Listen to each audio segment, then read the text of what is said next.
এই camera action. হ্যাঁ আমি একটা গাঁজাখোর আর ওকে কেনা ওকে সরা এখান থেকে এটা শুটিং হচ্ছে হ্যাঁ করে বেড়ে টানছে হ্যাঁ আমি একটা গাঁজাখোর আরে কেনা লাইটটা বন্ধ কর কিসের 12টা বাজন দিল বাংলা আছে নাকি এই শালাকে একটু বাংলা দি। বিড়ি গুটকা সিগারেট। হ্যাঁ আমি সালেম আরে শালা মাইকটা আমার মুখে ঢোকাবে নাকি কি হাসলো? তুই হাসছিলি? সরি স্যার কি বড়া সরি হাসছিলি কেন?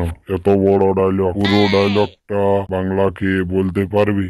পারবো স্যার চল আয়। হ্যাঁ হ্যাঁ আমি একটা গাঁজাখোর আমি বিড়িখোর আমি জানি তুমি আমাকে ঘৃণা করো আমি জানি তুমি আমাকে পচা মাতাল ভাবো কিন্তু কোনো মানুষ তার নিজের ইচ্ছে গাঁজা খায় না কোনো মানুষ তার মায়ের গর্ভের থেকে গাঁজা খায় জন্মায় না কোনো গাঁজাখোর আনন্দে গাঁজা খায় না কোনো বিড়িখোর আনন্দে বিড়ি টানে না কোনো মাতাল তার ইচ্ছেতে মদ খেয়ে রাস্তায় পড়ে থাকে না তাই এই পৃথিবী আমাকে একটা জিনিসে শিখিয়েছে নেশা খেয়ে বেঁচে থাকাটা কোনো অন্যায় নয় কোনো পাপ নয়